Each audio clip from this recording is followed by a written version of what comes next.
Good afternoon and warm welcome once again to Internet Forum arranged by Aalto University. And as you know, this is the open lecture series for everybody.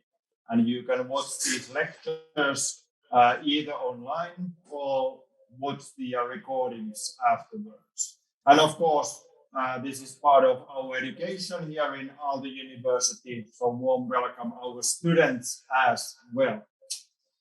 Well, I have to say in the beginning that it has been quite a last few days, when you have been watching the news concerning about the technology, internet, and cybersecurity.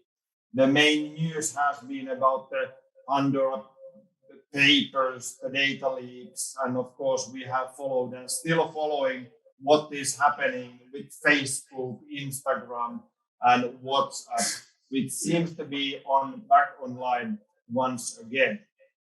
But today we are concentrating actually on a bigger issue. The theme during this autumn in this public lecture series is 5G, and we want to raise the basic questions, basic answers, basic knowledge about the 5G, so what we all have to know about it.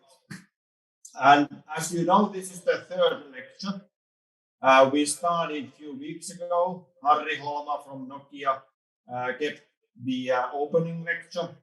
Last time, Petri Lehikoinen from Traficom was talking about how 5G is affecting almost everything. And today we are having our third lecture, and I will present very soon our lecture of today. But before that, to my students, please follow the Zoom chat.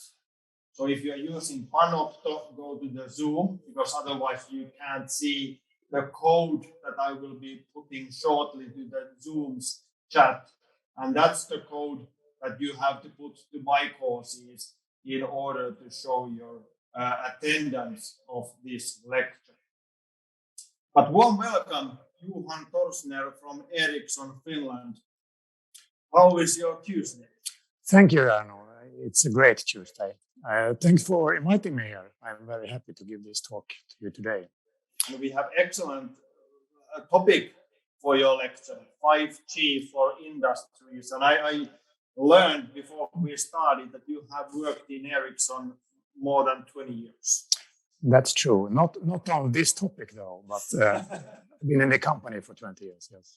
Yeah. So how would you summarize, before I let you to keep your lecture, what is the most exciting issue about the 5G, as your opinion?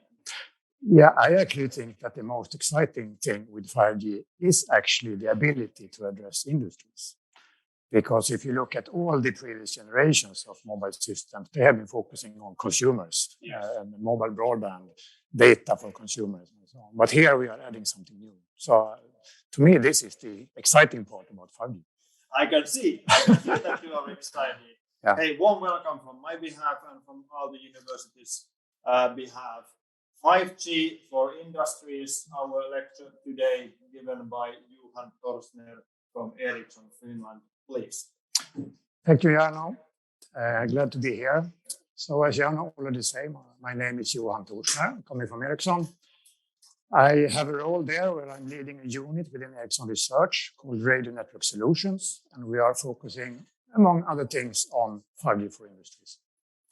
And then I'm also heading the local research site in Finland for you students that are coming from Finland.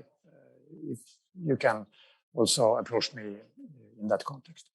So today I will talk about, in my view, the most exciting part about 5G, namely how can we address industrial applications?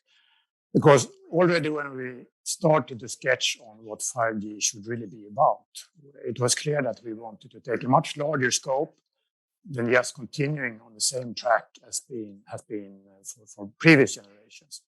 2G, 3G, 4G, they have all been adding new capabilities, but the focus has all the time been on consumers and mobile broadband applications. So I will talk about what kind of use cases we see from the industries, what are the drivers, why is the industry interested in this, and some of the challenges we see as well, and some solutions for that. I will talk for about 45 minutes. If you're following the live stream, you can add questions in the chat, and we will try to address those in the end. So going into this topic then, I wanted to start with a very quick look. Where are we on a more global level when it comes to 5G deployments in the world? And as you probably have seen in the press, the 5G rollouts has been extremely quick. We know that it will be fast. We knew that it will be faster than previous generations because that's always the case. But even so, I think a lot of people in the industry were surprised about how fast it actually went. So today we have about 176 live 5G networks in the world. There are more than 900 different types of 5G enabled terminals, if you count the different regions and variants.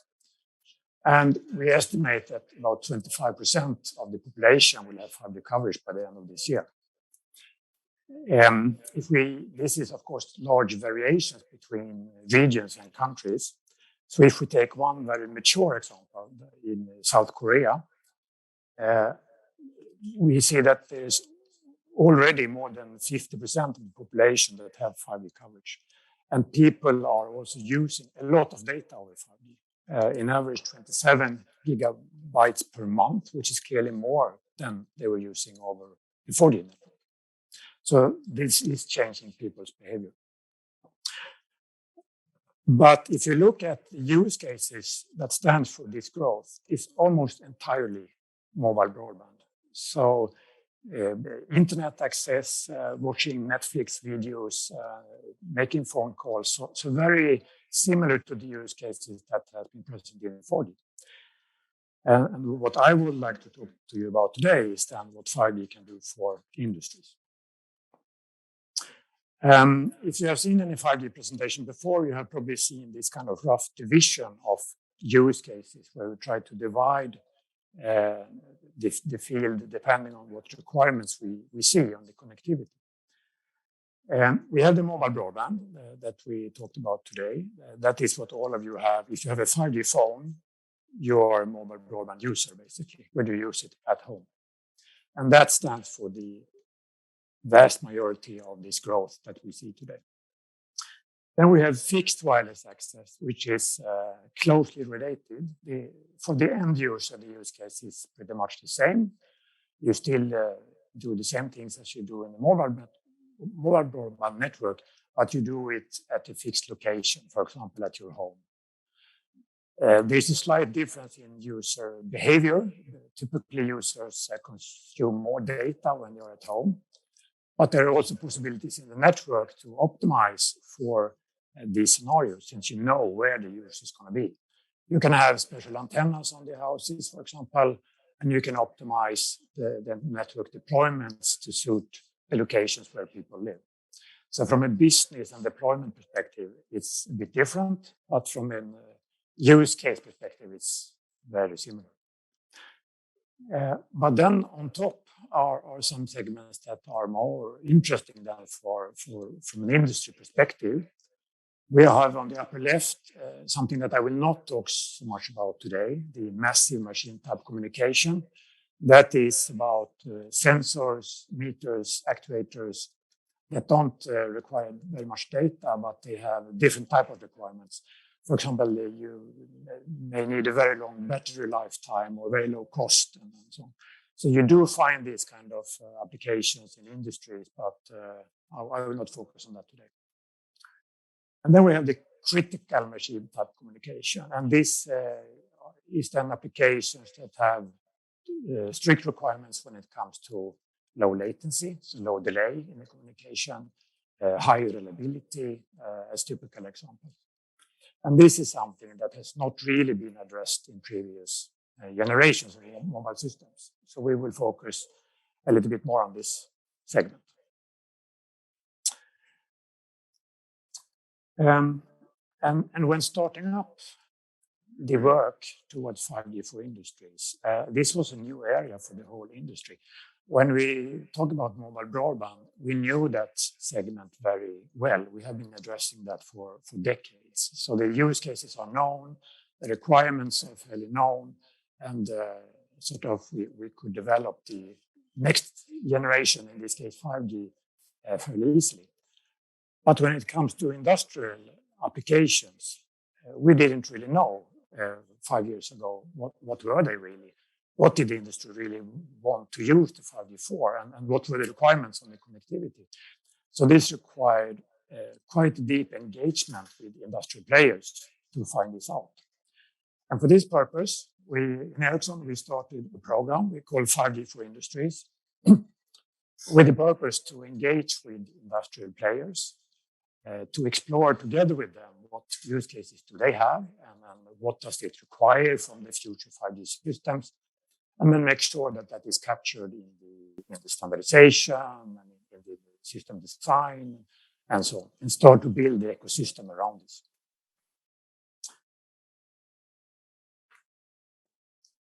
And today, I would say that a lot has been done by not only by our company, obviously, but from the whole industry to really take the industrial segment seriously. So in the standardization, 3GPP is the standardization body that standardized 5G and also previous generations of mobile systems. In the standardization work, we have looked at the requirements from a lot of different industrial applications and made sure that the standard itself provides possibilities to make systems that can address this segment. We have also, for some selected industries, created industry fora, which is a meeting place for the industrial players and the telecom players to come together and discuss both the requirements and also develop guidelines and de facto solutions for how to build 5G network for that industry. The most mature one is for manufacturing, where we have an alliance called 5G ACIA, where we have more than 75 players from both telecom world and the industry world that together develop these solutions and makes it easier to adopt 5G in the industry. There are some similar alliances for a few different industries, but not this mature. Then, as I already said, we have looked a lot on trialing and demonstrating the 5G capabilities with industrial players. We have more than 50 different proof of concepts together with leading players where we have taken their use case and together looked at how can 5G be used in that context. And if needed, then brought the solutions back to standardization. And finally, there are now also industrial devices coming out. Up till last year, I would say that almost all the 5G devices coming out were the smartphones, so directed to consumers. But now we also have industrial devices coming out that are needed to really deploy this in an industrial setting. Another thing that is needed that is not visible on this slide, that is the wireless spectrum, but we will come to that a bit later.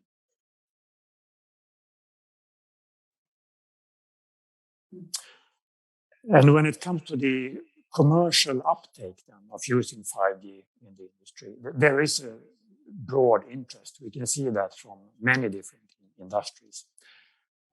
Manufacturing, I would say, is the most mature. Almost half of the commercial engagements we have with the industries comes from manufacturing. And they are also eager to take on more advanced use cases within manufacturing.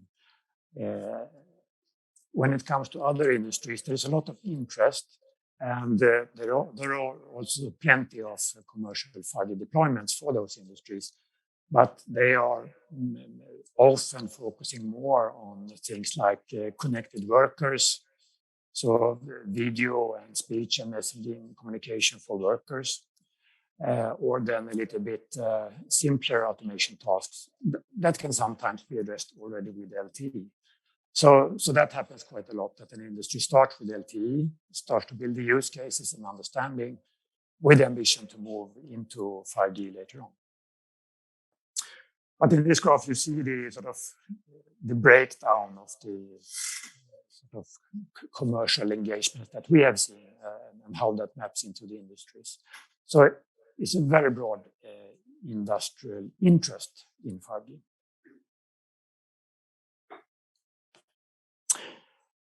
One concrete example then is manufacturing.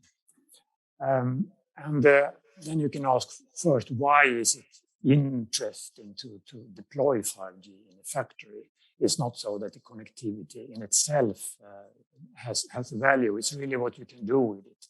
And it goes hand in hand with the increased automation in the industry, so Industry 4.0 and the ambition to apply more automation in the factory can be done more efficiently and more flexibly if you have a wireless connectivity that is stable in the bottom. So the end goal is to increase efficiency, productivity, and flexibility in the factory. So this is one example from our own 5G base station factory we have in China, where we have been using 5G for several different use cases. So these are some examples. So here you see a 5G connected drone that does inventory within the factory. So the drone can fly through the aisles in the factory and automatically check what kind of equipment is on these aisles. And then you can use the 5G connectivity both to control the drone, you can assist in navigating the drone, and you can, of course, collect the data up to the cloud then where you do the processing of the data.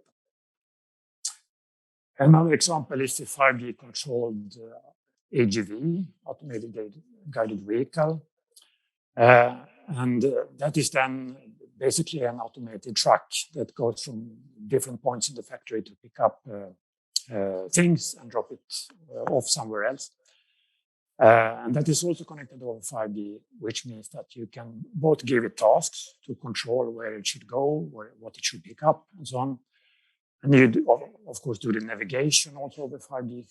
And if you have a fleet of such ADVs, you can also control the navigation in an intelligent way. So if you have a very narrow aisle, you can make sure that two ADVs don't go there at the same time. You can take another route. So there are these kind of things you can do if you have them connected over 5G. A little bit similar example here is this surveillance drone. In this case, it's going on the floor. You can imagine a similar application, having a flying drone. So that is a little bit similar to the 5G controlled ADV. And then there are several applications in the AR/VR domain that can be used to, for example, train the workers or get assistance from a colleague in a remote location when you do different tasks to assist the workers in what they're doing. So these are some examples of what we're doing in the factory in Nanjing. Another area where there is a quite strong demand for 5G is in mining. And in mining, there is a big desire to automate things. And there are a few reasons for that. One reason is that if you can get just a small productivity increase with automation, it leads to rather large financial savings. Another reason is safety and the work environment for the workers. There's always a risk to have people down in the mine, and the work environment is not very good. So if you can do tasks from the remote, it's an advantage. And in the mine, there are several kilometers of mine roads, and it can be difficult to know even where the equipment is. So just the simple thing of connecting equipment with the purpose of knowing where it is located in the mine has a value.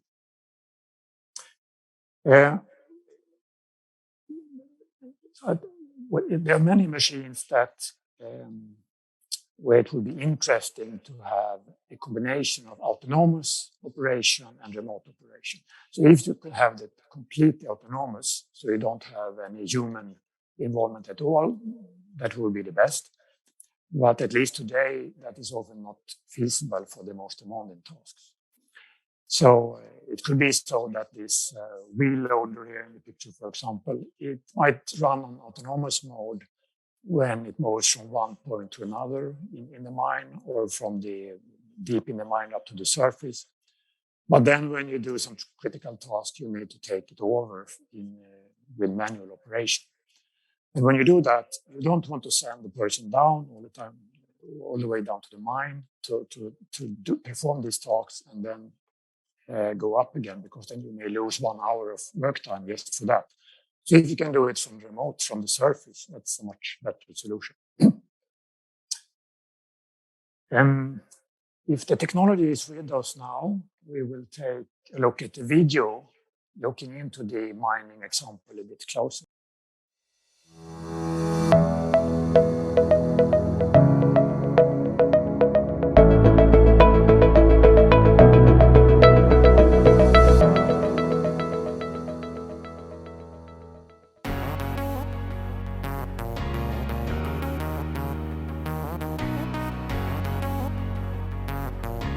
Today we are Ericsson and Epiroc together in the Kvarntorp Epiroc test mine, and what we will do today is to do hopefully the final and last demonstration and test, where we will do 5G enabled industrial communication networks for automation and robotics. And what we will do then is to do real machines, remote controlled, in a real environment.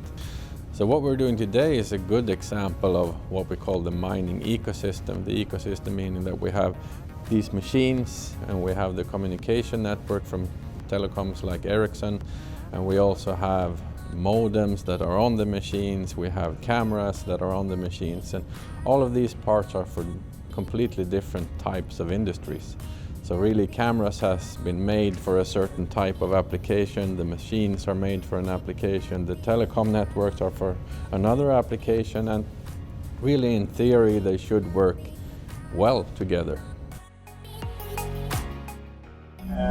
All right, what we're doing here is we are testing our tele-remote controlled machines. They are LHD machines, or loaders, underground loaders. We've been running for many years now these machines over a Wi-Fi network, which is the typical technology for wireless communications out there. Now we are testing it over a mobile network, typical telecom network, which is also one of the things that some customers have been requesting. So now we're running both machines at the same time, and that's one of the things we've been willing to assess. Usually it's quite tricky when you have several machines in the same spot, both running over a Wi-Fi network. So this is definitely something we've been looking forward to test and verify. One of the biggest challenges with Wi-Fi is multiple connections at the same time. And so we believe and hope that LTE will help address that issue, because it seems many customers willing to use more and more remote controlled machines and have them all connect all together properly without disruptions. That's very tricky in a Wi-Fi network.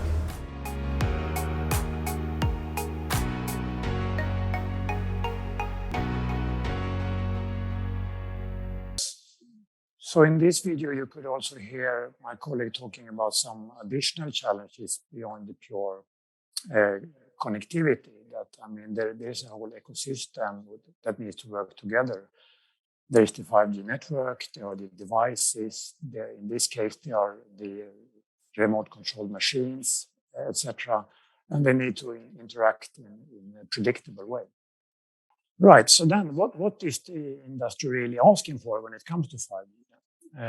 And this is a sort of a collection of insights we have got from different engagements. When it comes to the pure connectivity, high reliability and availability comes out on top. That is something that almost all companies are asking for. And here we're talking then availability on a different level than what is needed in the mobile broadband network. If the mobile broadband network goes down for 10 seconds, say, you may barely notice it as a consumer. But if an industrial 5G system stops for 10 seconds, then maybe your remote control machine has crashed meanwhile. So even very short glitches can lead to large implications. And the low latency, that is the delay of the communication link, that is also very important when you have some kind of real-time control over the link. We will talk a little bit more about that in the coming slides. But then there is a lot of other things that are asked as well. And one thing that comes out is that, as is very important, is that the 5G system needs to be integrated in the industry's own IT system. And this needs to happen smoothly, because otherwise it becomes too complex to use 5G in that setting. It's also important that the 5G system is easy to set up, to manage, to operate, as you shouldn't need sort of advanced 5G knowledge to be able to operate this network. It needs to be done, impossible to do with the factory's own personnel. Then many times there are requests from additional functionality from the 5G network than pure connectivity, such as positioning. If you have devices that you want to control and know where they are, if you can position them through the 5G network, that would make it much easier compared to if you would need a separate system for the positioning and navigation of those systems. Another example is the use of edge cloud, where you can actually run these applications that are needed. For example, when I talked about moving the control from AGVs up to a cloud, you need an edge cloud. You need somewhere to actually run that workload. And typically, the companies want to have this integrated with the 5G network as one option. Then local availability and data stays local. That is a sort of concern that some companies have, that they want all the data to stay in their network, in their premises. So they don't want any production data to leak to the outside world. And that have an implication to the solutions that we will talk about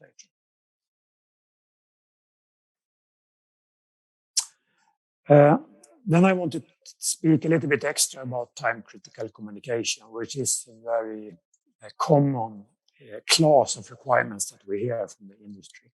So if we look at how does it work today in the mobile broadband network, even if you have a certain latency or delay for communication. So if you send a package and message, how long time does it take to come to the other end? The average values are typically quite good in the 5G networks today, but there's always a distribution. So there's a tail of the latency distribution, where you can have outliers that have significantly more delay than the average. And for mobile broadband, this is perfectly fine. You don't notice this for typical consumer applications. But when it comes to industrial applications that have some kind of control logic, real-time control, for example, it's very typical that you have a certain latency bound that you cannot exceed. And if you do exceed that latency bound, that is the same thing as saying that the message is lost, because it's not going to be acted on anyway. So what we really want then from the 5G system handling time-critical communication, that is that you can set an upper bound of the latency, and you can really guarantee that with a certain probability. So in this case, it could be, for example, with 99.99% probability, or a packet will be under a certain latency bound. In the standardization in 3GPP, this was considered from the start. So the technologies that were standardized, they enable having very low latencies with high reliabilities. This is an evaluation that 3GPP did themselves that can be achieved. And you can you can achieve a few milliseconds latency with sort of 5 to 6 nines of reliability, which are extremely high numbers, almost as if you would have a cable. But this does not mean that the current networks can support this, because the current networks and the devices that are out in the field, they are quite far from these limits. So this is more the technology potential, what can be built based on the standard into the future.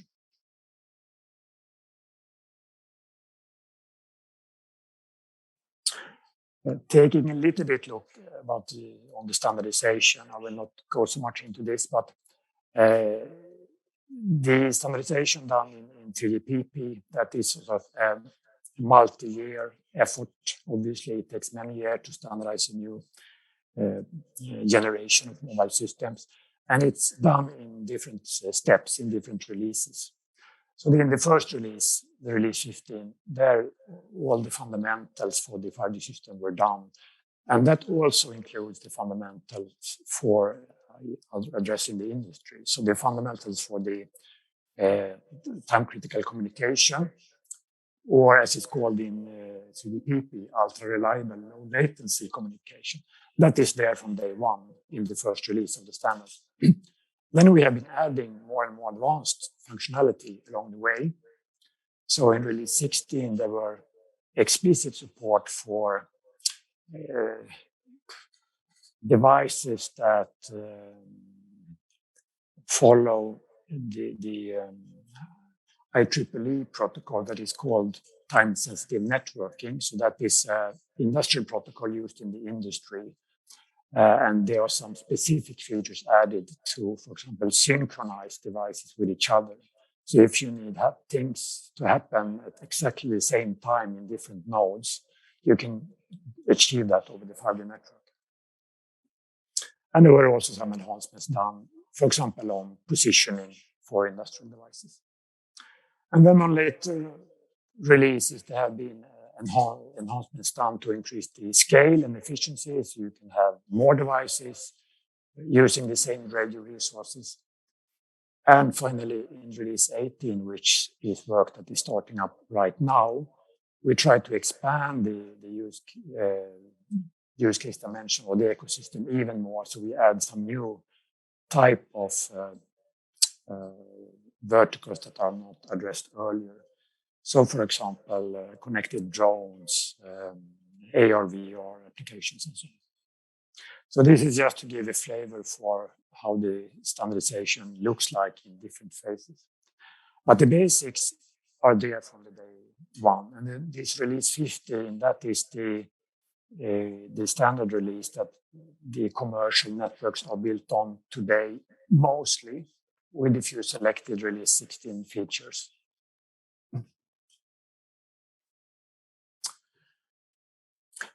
Then I will talk a little bit about how to build a 5G network for the industry, and especially how to get access to the wireless spectrum, which you need. So if you want to, an industry have access to 5G, there are basically three main ways to do that. Either you can use the public network, the mobile operators network. That could be for a small industry, and obviously there is typically a mobile operator that have coverage that also gives you coverage inside your property if you have a small industry, just as you have at home. The operator can still do things to improve the performance in this case. He can, for example, use something called network slicing, which means that you separate out resources specifically for a certain use case. And then you can enable a higher grade of service compared to what the consumers are getting in that network. And you can also add, if needed, then radio sites locally, either outside the building or inside the building. But in this case, it's still part of the same operator network. So it's just one network. The second way is to have a hybrid network. And there you move the essential parts of the mobile network down into the premises of the industry. So typically those parts that are important to have high performance. So as one example, if two devices in the factory are communicating with each other, you don't want the data to go all the way up to the mobile operator's central core network nodes. If you can have it locally inside the factory, then you would gain a lower latency. And you can also satisfy some concerns about data leaving the site. And so this is one building practice where you sort of mix the mobile operator's network with some parts locally on premise. And then thirdly, you can have a completely on-premise network, and then you have the complete network on site. That it could be suitable for larger enterprises that want to have full control of how the 5G network look like and want to operate it themselves, for example. Then this is also an option. Even in this option, though, you may want to have some integration with the external operator network because there's always some traffic going outside your premises as well. So you don't want to be totally isolated. And this is very related to how you actually get access to wireless spectrum. So to run a 5G network, you need access to spectrum, and that is only given out by the spectrum regulators. And also here there are three main ways to get hold of that spectrum for your usage. Either you get it as a managed service from the mobile operator. In that case, the mobile operator owns the spectrum that is then used in the factory. Another way is that you build the network, or the factory owner, for example, builds the network, but he leases the spectrum from a mobile operator that has the spectrum. That is one option. And then one option that is gaining quite a lot of attention nowadays in the industry is to have local spectrum for industries. And that is then a separate piece of the spectrum that is given out not to traditional mobile operators, but to industries that want to run 5G for industrial usage. I think all these options have their own challenges. So the first option here, to get the service from the mobile operator, in principle that could work anywhere in the world, but it requires that the operator then really has an interest to provide this service, which may not always be the case since this is a smaller market than mobile broadband.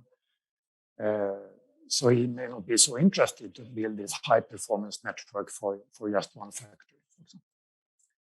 Leasing the spectrum is not allowed in all countries. So it's only in some spectrum regulations in some countries where this at all is allowed. So that puts some limitation on that one. And the third one, getting the local licenses, that is also only possible in some countries. So there is no really globally harmonized solution around this, which is a little bit of a challenge. The map here shows the countries where there are either already decisions taken or plans to go for local licenses. In Finland, Finland is marked here on the mid-band as a country that has local license, but that is because we also include this leasing option. So in Finland, there is possibility to lease. That's why Finland is listed there.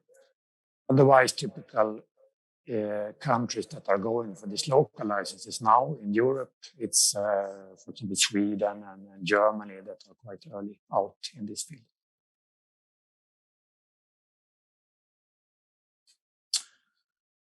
Then how does it look like in practice then? If an industry wants to get a 5G network, what does he actually get? And it depends on the vendor, of course. This is the Ericsson solutions to this, or one of our solutions that is called Ericsson Private 5G.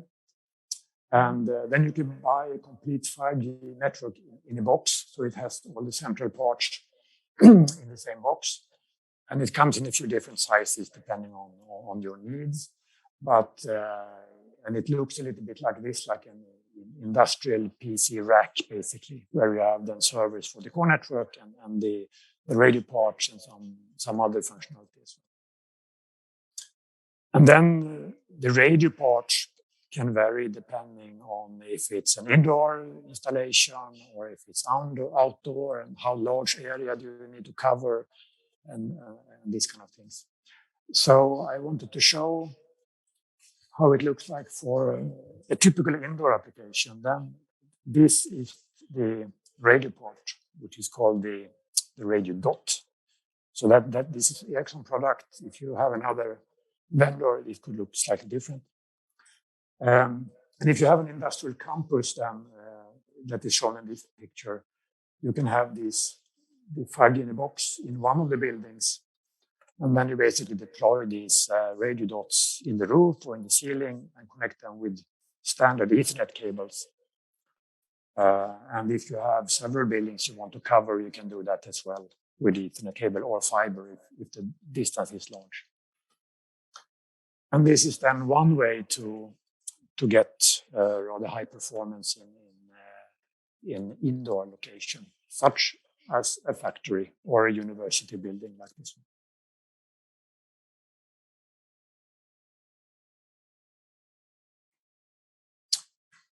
one. And that actually was the last slide I had. So here there's some further reading. If you're interested, there are some reports looking into the connected manufacturing, mining, and ports, which describes a little bit about the use cases you see there, and also looking at this from a business perspective. What are the drivers and values enabled by using 5G there? So then I think we can go to questions and answers. Actually, our professor from Aalto University, Raimo Kantola, is asking you a question.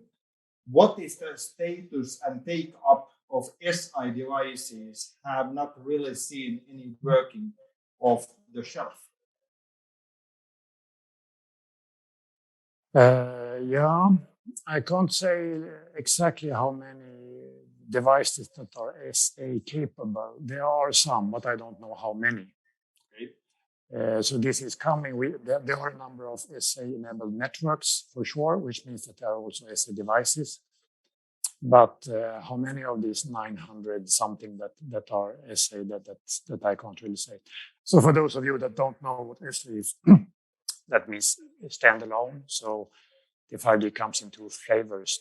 The standalone, you only have the 5G NR leg, so to say. Yes. And then there is a non-standalone option where you also have the 4G LTE leg, and you combine these together. So many of the early devices, they were only non-standalone capable to enable a quick rollout, but now they are coming more and more SA. I think what we all have learned during these first 3 lectures, including your excellent lecture, is that when we are talking about 5G, it's a very wide topic. And there are so many different angles that you can actually look at. Yeah. So how would you estimate roughly how many people in Ericsson, in the whole company, is working with 5G, at least partly of their job? Yeah, I think 5G is probably our biggest business. I mean, I think it's a majority of the companies. I mean, that might net 60,000. I mean, just to give a number, but taken from the hat. But I mean, of course, a lot of our efforts goes into 5G in different ways. I can imagine that. Another question, Johan. As more machines are connected via 5G, especially in manufacturing and mining, do you think there is a significant potential for environmental benefits through more efficient use of natural resources? I think so. It would be a little bit bold to say that 5G by itself would give these benefits, but I mean, by having smarter solutions, more automation, powered by 5G, I think for sure there are such opportunities. So I think that is a very interesting area, actually.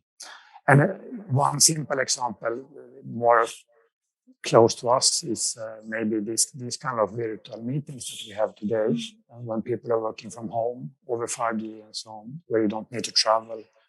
So there is a lot of these secondary effects on the environment that we see. Actually, we are continuing with this mining issue. Excellent point. This is from Martin.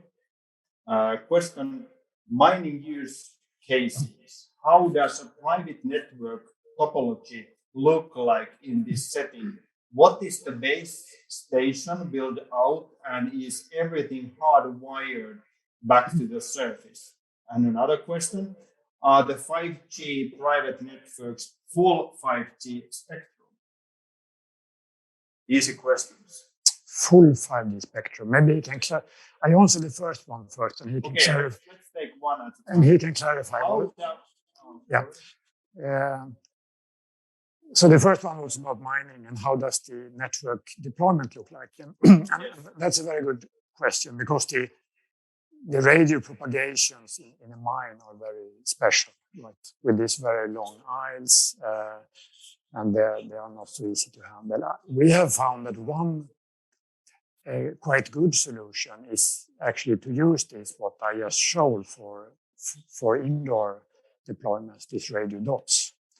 Then you can have this Ethernet cable along the aisle, and then you can have these dots at those distances that you need, depending on how many bands you have and so on. And that also makes it very flexible if you want to add. Let's say that you come deeper and deeper into the mines, you need to add more of these dots to get the coverage.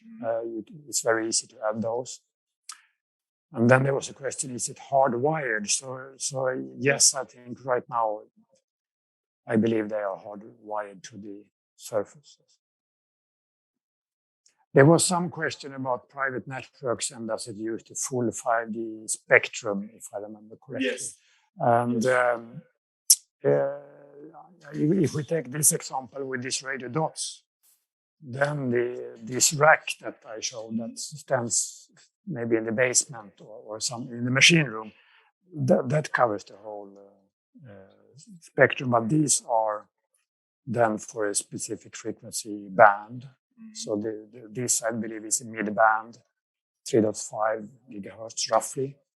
And it then covers a number of 100 megahertz wide spectrum in that area. And then you have, in this case, there are, for those of you that are reading wireless communication, it's 4x4 MIMO, so you have several parallel streams and stuff like that. Yeah. But typically there is some variation then depending on the frequency band. And if you go up to the high band, the millimeter wave, then for sure it's another, it looks different.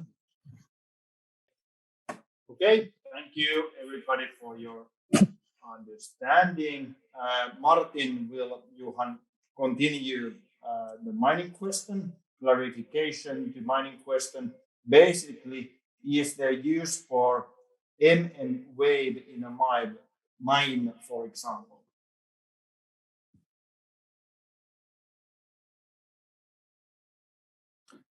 Yeah, possibly if you have a very high requirements on data rates and so on. But the easy thing with the mine is that there is not much disturbance from other networks. You're pretty alone using your frequency there. So if you're using the mid-band, you can probably use the whole mid-band for your purposes, yes. Which is not the case if you are on the surface.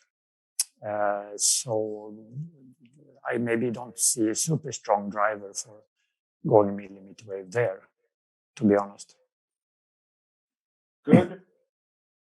Well, I have to ask you before I ask Julia's question. One topic which seems to be pretty hot and sensitive as well when we are talking about 5G, for example, here in Finland, as you know, is the level of trust. And especially from the security point of view, to whom you can trust when you are developing and putting place on this infrastructure. What would you say from your point of view? How important is the security and the trust issue when we are talking about 5G? I mean, it's of course extremely important, and it's even more important if you want to address sort of business and mission critical operations. I mean, it's one thing if it's a mobile network operator.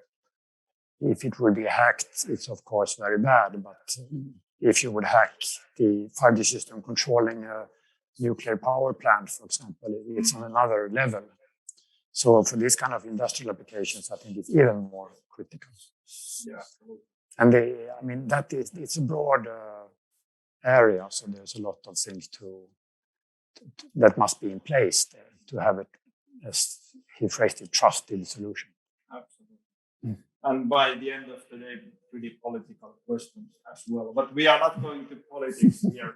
We are going to Julia's question, Johan. What are the benefits of using edge computing on 5G compared to 4G? From what I have heard, it will be something that is anticipated. Yeah, I think that in general, benefits of 5G versus 4G, I think there are many of these use cases that the industry is deploying right now can be used over 4G, especially to get going before it has reached a scale. I mean, there were some examples here from the factory. There was a cloud control AGV. So I think you can do that over 4G. But when you add all the use cases together and you start to have a lot of devices generating data, some of them requiring low latency, some of them requiring a lot of video transmission, then you will hit the limit with your 4G system. And then 5G will take you further. Yes. And I think it's the same thing here with the edge cloud, that it has a value for, of course, in 4G, but it will scale further than with 5G. Yes. Excellent. Matthias Varonen is asking, how much does this kind of investment going roughly cost for a company? If talking a normal factory using, for example, smart sensors, etc. Mm-hmm. I think that depends partly on which solution you go for. I mean, if you are very cost aware, then you would probably go for one of these options there where you reuse part of the mobile operator network, and then your investment may not be big at all. If you really require a dedicated network on your site, then it will cost you a little bit more, but I don't have the varied numbers for that. And even if I had, I wouldn't tell them here. So you are thinking that your competitors are listening as well. I understand. Thank you. Martin is asking Johan, do you have any positioning use case examples that have already materialized in industries?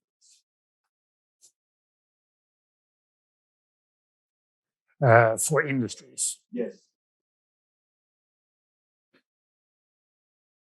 Yeah, I think the early examples are these where you basically keep track of things, like in the mine there, what I described. You don't know where your truck is because the guy that left it forgot where he left it and where to find it. Where are the people now in the mine? Are they in that part or this dangerous part? So these kind of basic location things are early. And then in logistics, knowing where things are. Then when it comes to navigation of ADVs and so on, the accuracy is not always good enough for that. Or if you turn it around, you would need to build your network so dense that you may not want to spend so much money to really have, this very accurate positioning. Yes. Hey, Julia Järventausta, can you clarify a little bit about your next question? Is that like a continuing to your previous message, or is this a new question? I will ask that, but I want to clarify that first. But before going to that, Martin is asking you, what kind of emphasis was made with regards to medical applications with the standardization process? Has Ericsson worked with hospitals on next generation remote medical procedures? Not that much, I must say. It is, of course, it's something that has been bubbling sort of as an interesting use case, remote surgery and these kind of things. But Yes. as far as I am aware of, there was no companies from that domain really involved in the standardization phase. And so on.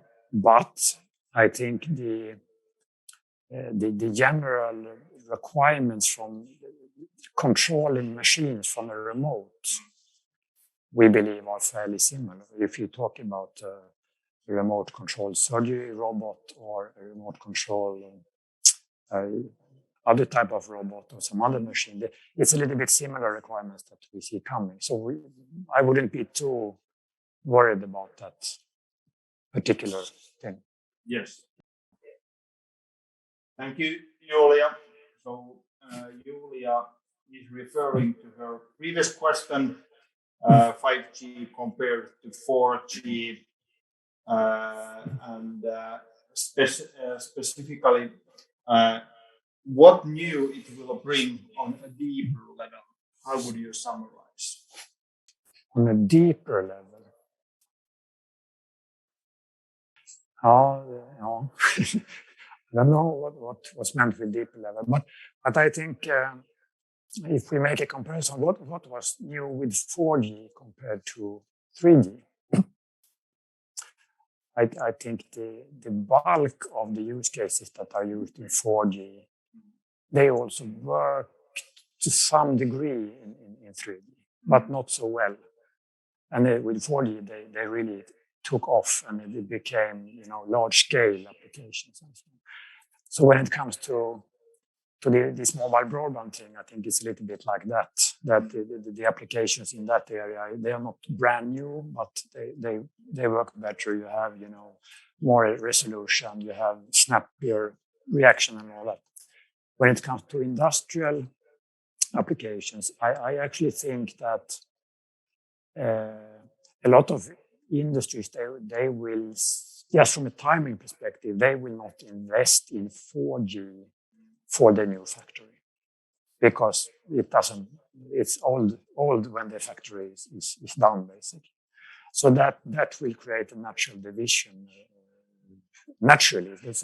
So when it comes to these more advanced use cases, they will primarily use 5G. Hey, my mistake, Julia, more like referring to the edge computing. Edge computing. What will edge computing? What will edge computing bring? Bring on a deeper level. I don't know what is meant with deeper level, but I think some benefits. I mean, partly that's not the whole story, but partly it's about moving intelligence from some kind of device, like a truck or robot or whatever, to a more central place, like in the factory and edge. And that has some possibility. Well, one thing is that it's easier to keep it up to date. It's actually much easier to add new functionality if you have it running in this edge cloud, compared to if you need to have software releases for all your versions of your robots and things on the floor. So from a practical perspective, there are benefits, even though you can argue then what's the difference now if this functionality runs in my truck or in the cloud. But then, as I was pointing out, of course, if you have it in a central place, then you have control of all your fleet of devices. So you can make them collaborate in ways that are very difficult to do if the control is in each thing. So you can, for example, in collaborative robotics, you can have robots collaborating with each other on the same task. And obviously one robot needs to know exactly what the other robot is doing, and you need to coordinate the movements. And this is very difficult to do if you don't lift up the control one level. I don't know if that answers the question, but no. I think yes. Okay. Hey, the final question I have to ask you after the 3 lectures what we have heard so far. All of 3 excellent lectures, very informative, very rational also to show what will happen, where we are heading to. But what about the surprises? Do you think that when we are developing 5G with all these angles, what you brought up in your presentation, in your lecture as well, will there be some surprises that we are not aware of them at the moment? I'm fairly sure, but I don't know what they are. Then they wouldn't be a surprise. Absolutely. So probably there will be some black swans in 5G as well. Absolutely. Yeah, absolutely. Excellent. Hey, thank you very much, Johan Torsner from Ericsson Finland, visiting our university, visiting our Internet Forum public lecture series. I hope that you all have enjoyed this evening's lecture like I have. And as you know, after a while, these recordings will appear to the internet page of this Internet Forum, probably in the beginning of next week. So many people writing already that thanks for the good lecture. Thank you. Thanks for the lecture. Thank you, Johan, very much. Thank you, everybody. And we will return after 2 weeks. So next Tuesday is not the lecture day, but after 2 weeks, we will be back. Have a good and safe evening. Thank you. Bye all.